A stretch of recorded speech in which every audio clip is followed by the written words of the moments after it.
Keep TikTok! Keep TikTok! Keep TikTok! Keep TikTok! Keep TikTok! Keep TikTok! Keep TikTok!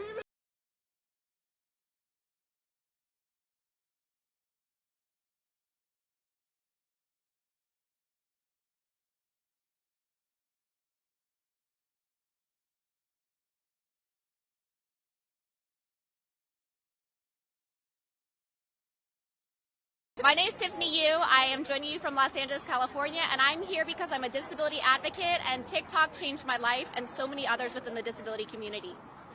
What do you do on TikTok?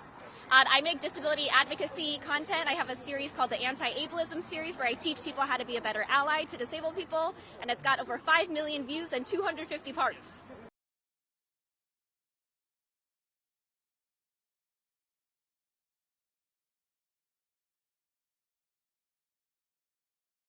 Hello, my name is Eamon. I'm from Chicago, and I'm here because I talk about books on TikTok, and I encourage people to read, and I want to keep on doing that.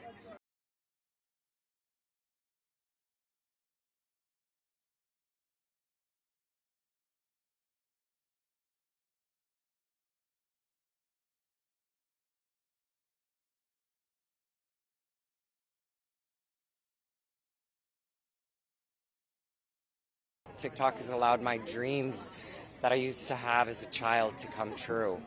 I would hate the dreams of all of the other people that use the app that are inspired and educated for those dreams to be crushed. Do you have any concerns about China tapping into people's phones or security risks from China? Absolutely not. If I had any concerns about China, I would have the same concerns about right here in America sharing and selling our data too.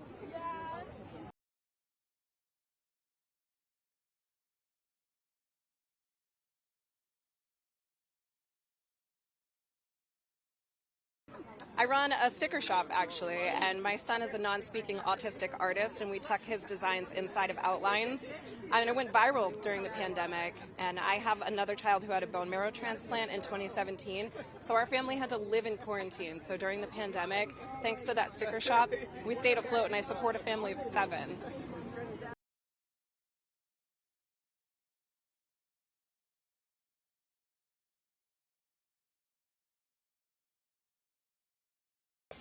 TikTok has done something very amazing for me as far as starting my tax business. When I started it, I put everything into it to the point where I lost everything, to the point where I was sleeping out of my truck, filed eviction. I got evicted. I went through bankruptcy. Then all of a sudden when I went on TikTok, it completely changed my life. I went from literally sleeping in my truck to living in a penthouse to now employing people. We have a team of 17 people. We have a staff. It's been so amazing because of the impact of TikTok that I'm able to provide health insurance for my employees' children. And my employees thank me every day, oh my God, this is so amazing. If TikTok was stripped away from small business owners like myself, I'm very afraid to have that difficult conversation that says, hey man, this isn't going to work out. Hey man, you know, your kids, I can no longer take care of them. So that's what TikTok has done for me, and I'm speaking on behalf of many small business owners that a lot of us would be affected.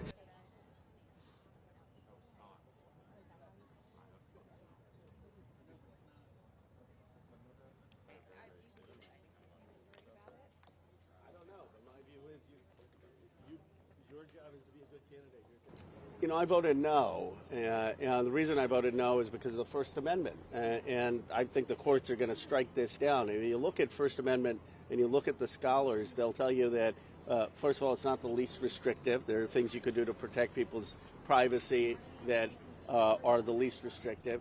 Second, under the Supreme Court, you have a test called, can you have alternative means of communication to get to folks on who are TikTok users? You can't, because there are almost 1 billion people, and other social networks won't satisfy that test.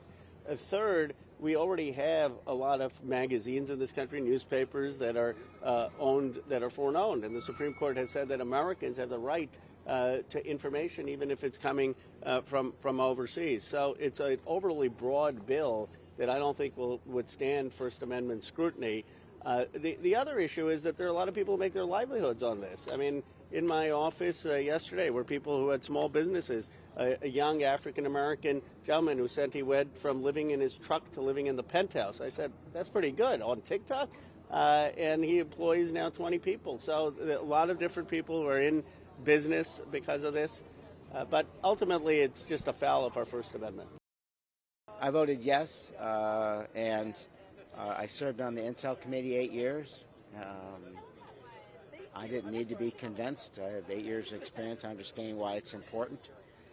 It's not a First Amendment issue. It's not a shutdown. It's a divestiture, and it's a national security issue. I think there are serious national security concerns, but I think the way the bill was crafted was problematic, and so I voted no. There are constitutional questions, I think, in the way it was crafted. There are timeline questions. 180 days to sell a company this size is very difficult. What happens to antitrust law? Does it still apply? Does it not apply? And I think, the questions of if this is a de facto ban, I think that is a real problem. And so, but I also have problems, by the way, 4 countries are named, but if Saudi Arabia buys it, is that fine? Are we not concerned about the national security concerns in that situation? So I just think it's an important issue. It deserves to be addressed, but I think it should be addressed with more input and more thoughtful deliberation and understanding about how to make sure all these concerns are addressed. But if Congress wanted to be serious about protecting our national security from China, we would stop China from buying our farmland. We would stop China from investing in our universities. We wouldn't pursue the Green New Deal that forced Americans to drive cars that China owns 85% of the battery market worldwide. So there's many ways to stop China. We would produce our oil and natural gas fossil fuels, and we would dominate China in the world as far as energy is concerned. That's the way you stop China. To say that this is protecting Americans' data is not true. If we wanted to protect Americans' data, we would protect Americans' data universally from any company that takes data and sells their data. Don't deny that there's trade-offs.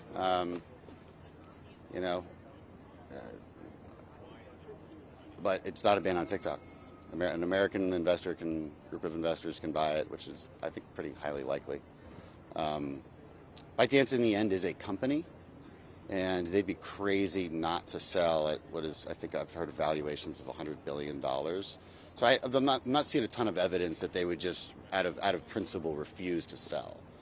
That would be unlikely, in my opinion, but we'll see how it plays out. The priority here, though, is national security, and again, Chinese access to millions of Americans' minds. Like that's what the primary issue is. Is there trade-offs when you deal with an issue like that? Yeah, there's trade-offs.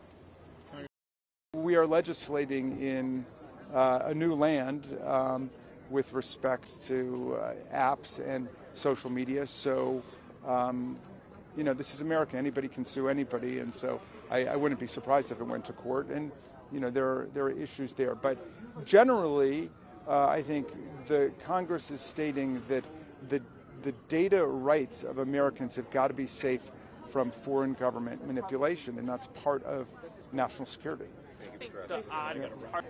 Wall Street can move quickly, but the question is whether, interestingly, a broader bill would be more narrowly tailored than a bill that's focused on just particular companies in particular countries. So there are legitimate and valid questions about that. Do you think they're going to be resolved in the Senate? Yeah, I think that the Senate will play its classic role of trying to cool things off and figure out, maybe a broader way of going about this.